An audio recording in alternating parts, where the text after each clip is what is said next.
mama ini sibuk untuk atur pinang.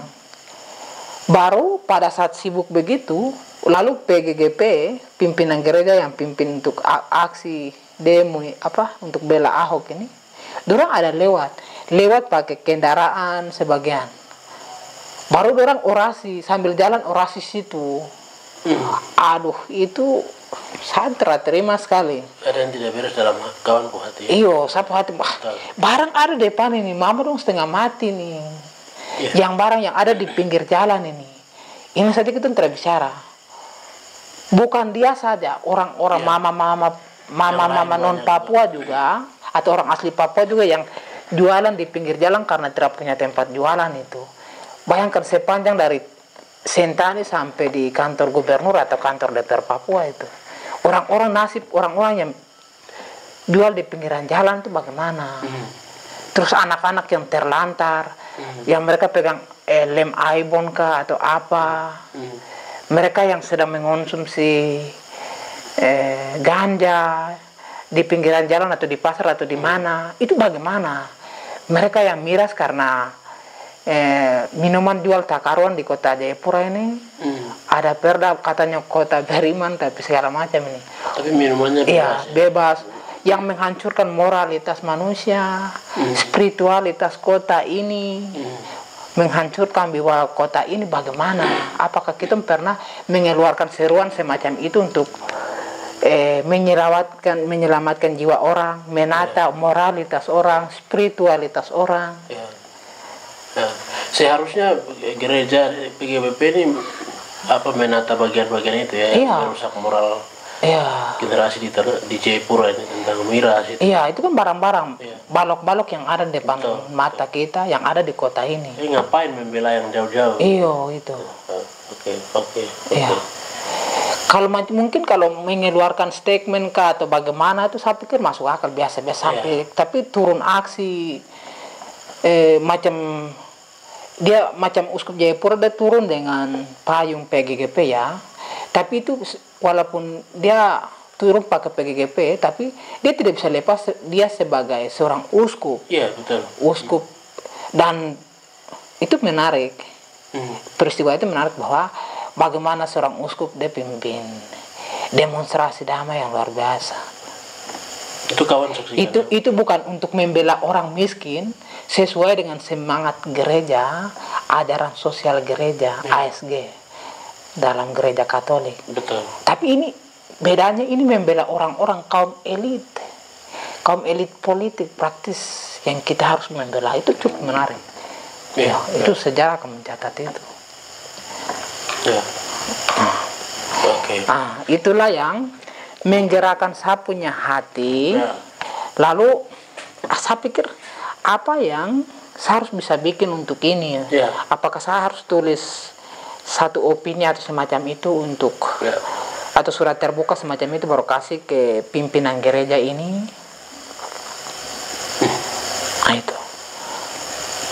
Jadi lahirnya buku itu sebuah peristiwa-peristiwa yang membuat hati ini pilu ya? Iya, membuat hati ini saya merasa tidak adil. Iya, betul. Ini dari sikap para pemuka agama kita itu cukup rasis dan diskriminatif. Iya.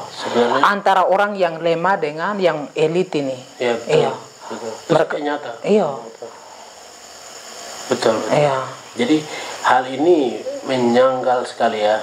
Dan saya juga biasa rasa bagian ini, dan hal-hal saya tidak tahu tapi itu di beberapa gereja juga sudah terjadi juga begitu. Dan jadi ini kumpulan isi hati semua yang ada dalam buku ini ya, berarti.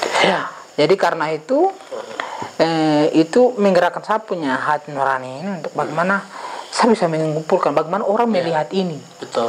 Bagaimana orang selama ini ruang antara domba dan gembala ini. Ini jauh, ada sekat.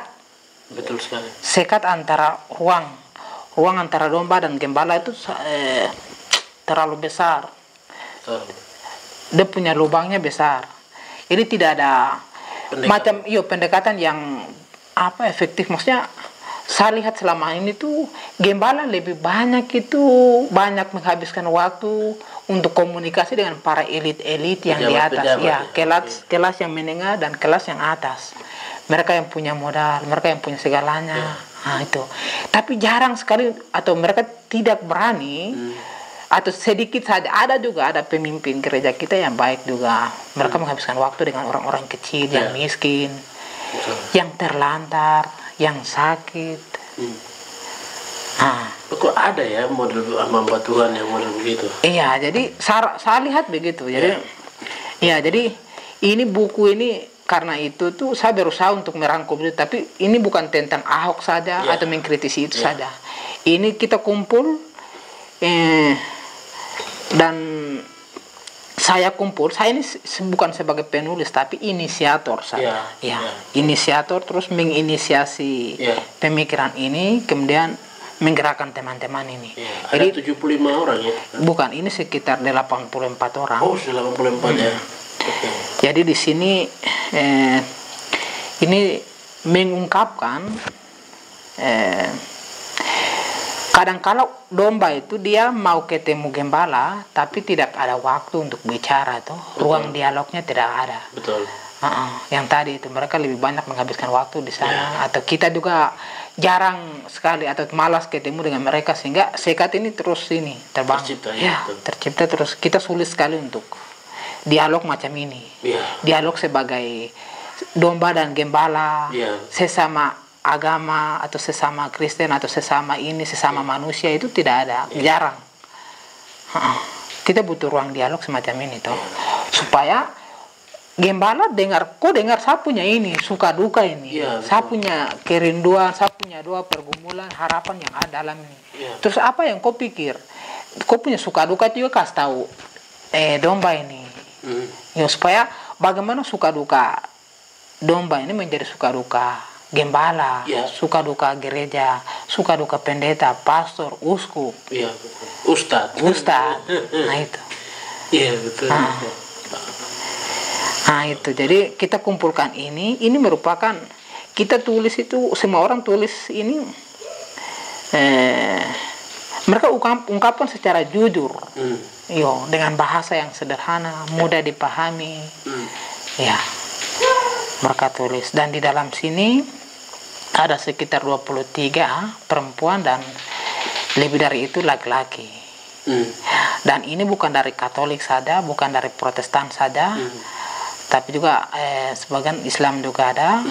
Terus ini bukan dari satu gereja saja, tidak, banyak. Kimi, Gidi, GKI, Pentakosta. Semua suara ada di dalam. Iya, sebagian ada. Jadi perwakilan-perwakilan itu ada. Luar biasa. Jadi apa yang mereka selama ini lihat, semua orang yang tulis di sini, mereka tidak seperti surat gembala yang keluar mewakili penderitaan atau pengalaman hidup dari jemaat itu atau umat. Tapi orang-orang ini menulis surat itu dari berdasarkan pengalaman hidup dalam hidup menggereja dan bermasyarakat. Jadi tidak ada perwakilan. Ini murni hati nurani mereka, isi hati mereka. Kadang-kala bahasanya kasar. Tapi tertampil jadi penasaran ini. Luar biasa sekali Bung Soleh. Dan ini memang dikhususkan buat para hamba-hamba Tuhan. Semoga bapak-bapak hamba-hamba Tuhan yang sedang menonton kitab konten ini bisa membelinya. Dan itu bisa bagian dari satu evaluasi pelayanan, bahan refleksi. Refleksi untuk antara jemaat dengan gembala gitu ya. Terus kadang-kala macam soal buku begini itu karena berangkat dari uskup Jayapura itu, orang lihat saya itu macam saya ini punya sentimen tertentu dengan uskup. Tidak. Saya secara pribadi itu mencintai jiwanya, tapi mengkritisi hal-hal yang bertentangan dengan hati nurani. Betul. Hal-hal yang bertentangan dengan akal sehat. Betul. Kalau yang baik saya akan angkat jempol.